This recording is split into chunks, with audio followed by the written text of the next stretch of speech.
This is Gotham TV Podcast, episode 87, and we're here with our second interview from London's Hero Villains Fan Fest, this time with Robin Lord Taylor and Drew Powell.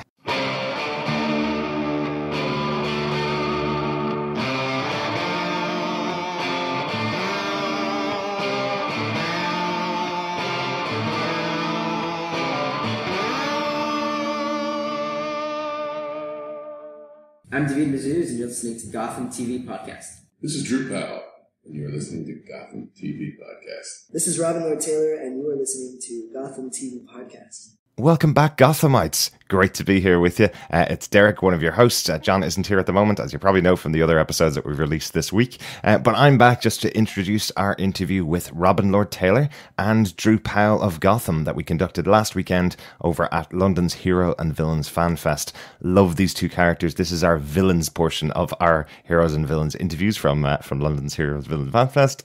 So good to be there, and really, really great of the guys to give up some time. They had some really long queues for autographs and photographs all day for 2 full days. But as you can probably hear from Robin when we get into the interview, he is hugely thankful, as is Drew, for all of the people that turned out in what turned out to be quite a difficult week in the UK last week. But really, really nice to sit down with the two guys. Some really interesting insights, I think, from Robin Lord Taylor on his character, and from Drew Powell on the changes that have happened with Butch since the last time we spoke to him back in episode 50.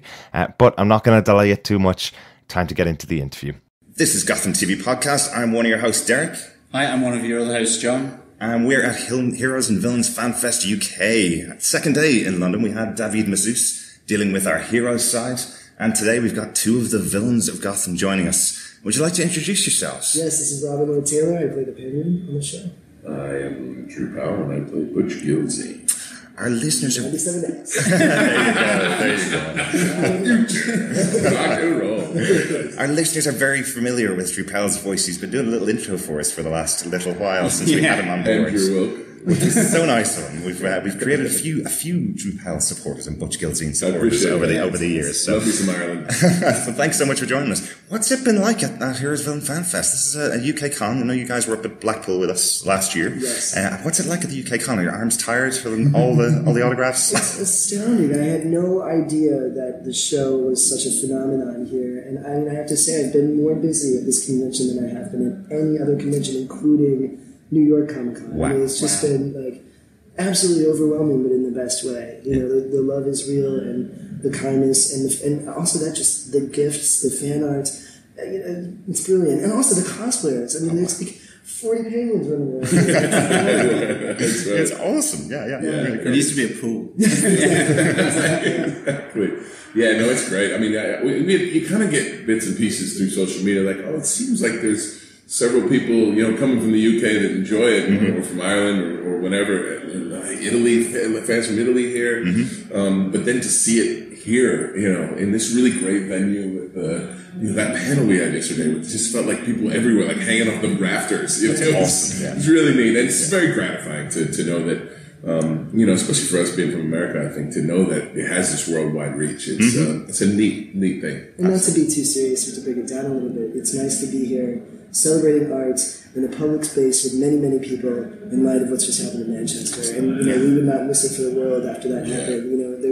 There were people who were worried about our safety, but, Drew and I, living in New York City, another place that has unfortunately experienced horrific tragedy, we knew that we had to come. We must soldier on and carry on, and to bring some sort of joy to these people is just, an opportunity that we're so grateful to have. Absolutely. Yeah, I know there's so many Gothamites that really have appreciated you guys going over as well. So thanks so much.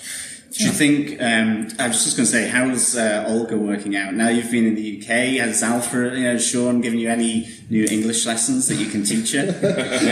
I mean, Sean gives us English lessons all the time. But it's more like, calling, using the word sausage as a term in the day. Sausage and treacle. Sausage and treacle. That's our go-tos.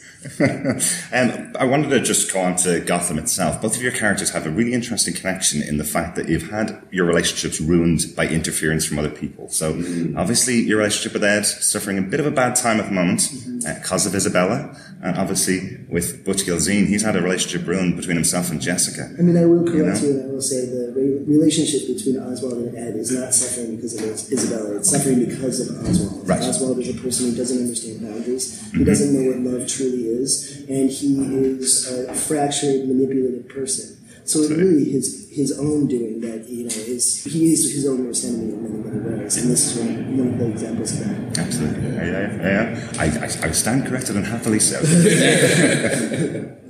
Yeah. Well, now, Butch, on the other hand, absolutely totally got enigma in episode 5. And really did it wrong both with Penguin and Tabitha, which I think is equally bad for him, because even though Butch and Penguin maybe didn't always see eye to eye, there was definitely a connection. There was a real camaraderie, a strange camaraderie between the two. And so, in one fell swoop, Negro managed to ruin, that, and I think you'll see in times to come he's not done with Butch. So stay tuned for that. Yeah. He's a little weasel.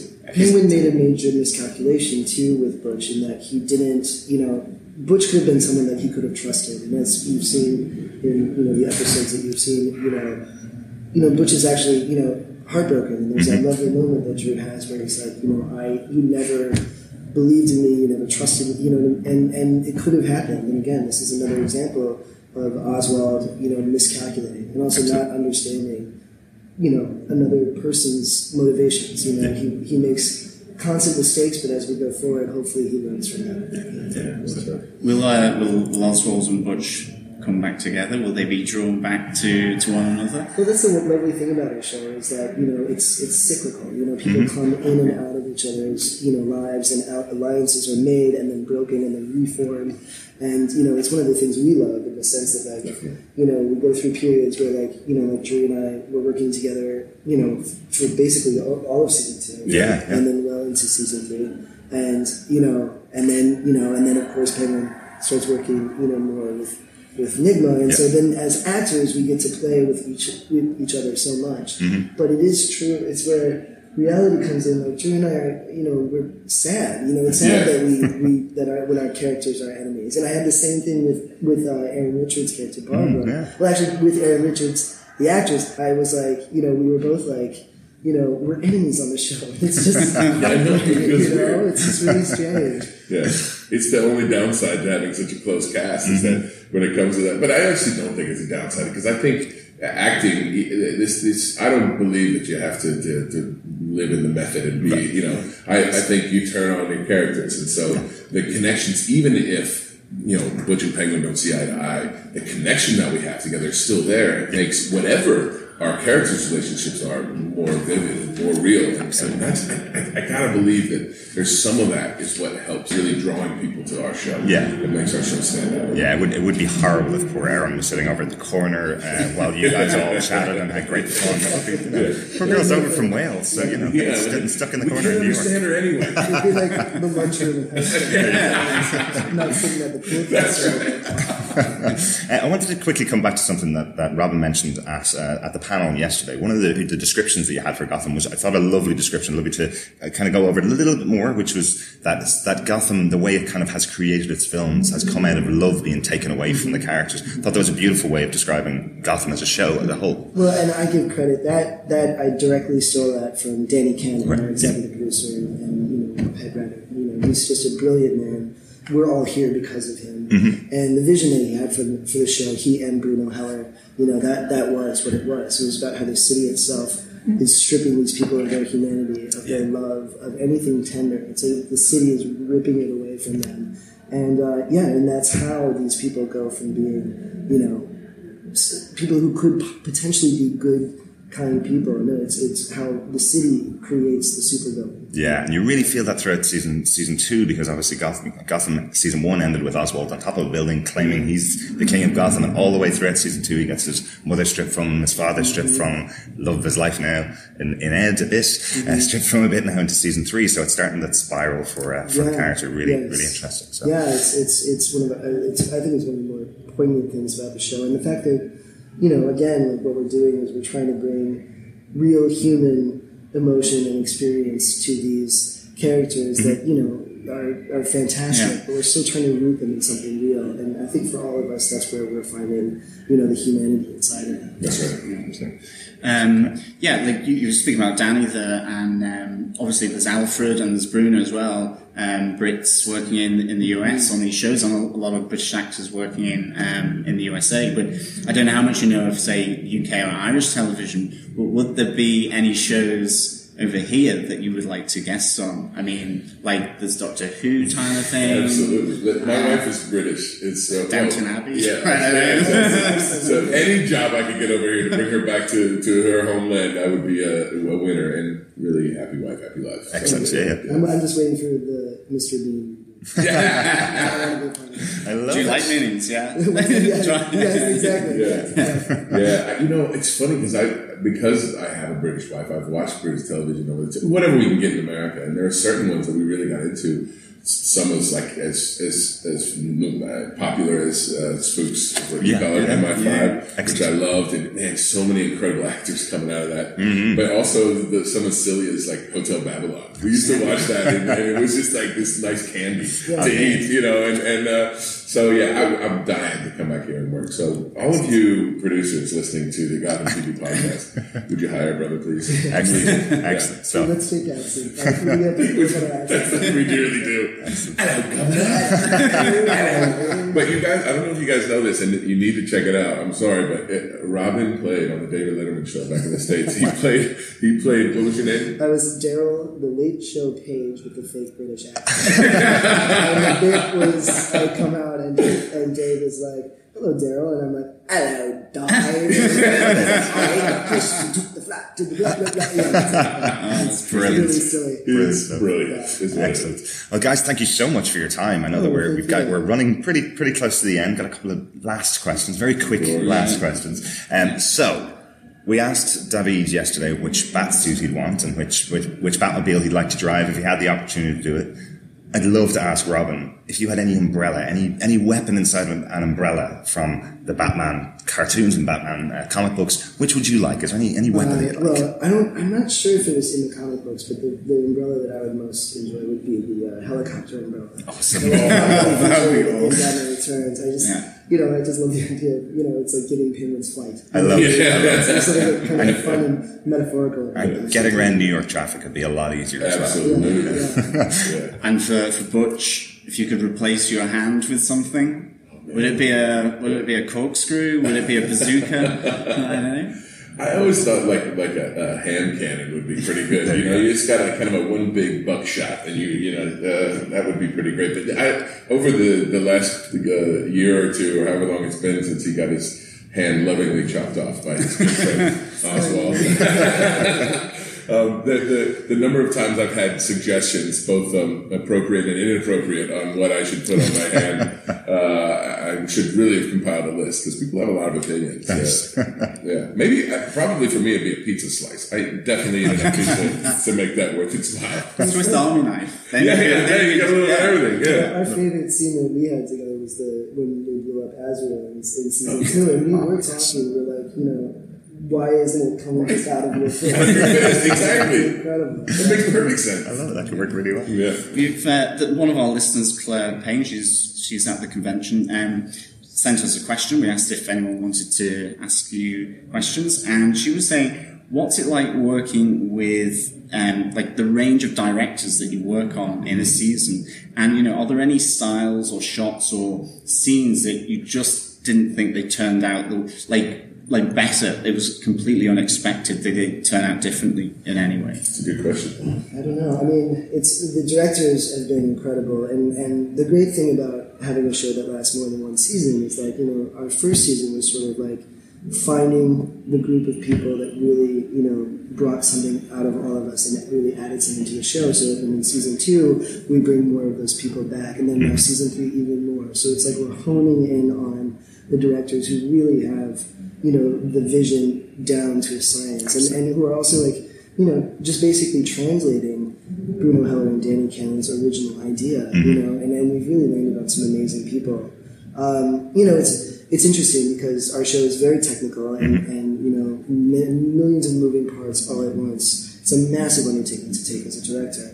But, finding those directors that still find the time to, occasionally you would have a director who would just be like, they would say something like, just go and do your Penguin thing. And I'm like, okay, just go and kiss my ass.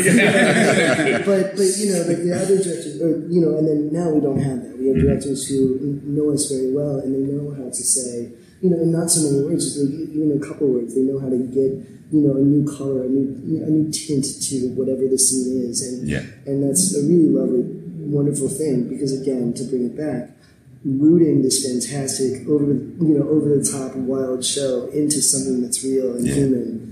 It's beautiful when we find people who are able to do that so easily. And it's not easy. It's not an easy job for a director. I've seen certain directors just crumble under the weight of it, and I don't blame them. But the problem is you don't know till you do it. Yeah. And so, when we get a new director and we're like, okay, gotta cross our fingers. And most of the time, they work it out. And that's why what Robin's saying is even more true. Like when you find someone that gets it, you want to get them back as soon as possible. Absolutely. And I will say, like in season 3, episode 17 was directed by Benjamin McKenzie. Yes. And, and I will just in full honesty, when that was announced, it was a little like, okay, like I didn't, it's like, sure. Of course we trust him, it was new for him, but he turned out to be one of the best directors that all of us have ever worked with. Because again, he has that understanding. He knows us personally. We all get along so well together, and he could just say 2 words to me, and I know exactly what he wants. It's just having that shorthand is incredible. And so he really is sort of, he's number one on our show for a reason, and he really proved himself. When he directed that episode. So I'm excited when eventually we get to see We'll get there. We'll get there. It's good to have an old friend directing, right? Exactly. Excellent. Oh, gentlemen, thank you so much for your time. It's such a pleasure. Robin Lord Taylor. Thanks you very much. Drew Powell. Thanks, guys. Always a pleasure. Thank you so much. Thank you so much. We'll hopefully have you back on. I would love to. Absolutely. Thank you, gentlemen. Thank you so much for joining us for this interview, and a huge, huge thank you to Robin Lord Taylor and to Drew Powell and all the team behind Heroes and Villains FanFest London. It was great to meet some of the people behind it, from James Fraser to the guys in the PR team to some of the presenters, the people that actually set it up. Really, really good of them to set aside some time for that exclusive interview with Robin Lord Taylor and Drew Powell. I hope you enjoyed it. If you did enjoy it, just make sure you go and subscribe to our podcast over at gothamtvpodcast.com/iTunes if you like iTunes. If you're not on iTunes, you can subscribe to the podcast through any other good podcast listener. Just search for Gotham TV Podcast, or you can just go to our website at gothamtvpodcast.com. But we love hearing from you. If you want to email us, just email us at feedback@gothamtvpodcast.com. And as always, you can also watch the episodes over on YouTube. See my lovely bright orange shirt over there. Just go and search for Gotham TV Podcast, and you'll see the interview with Robin Lord Taylor and Drew Powell. It is just the audio version. Again, we didn't record a video for these episodes, but it was so good of the guys to give some time out for us. Hope you enjoyed. We'll talk to you again next week. Bye.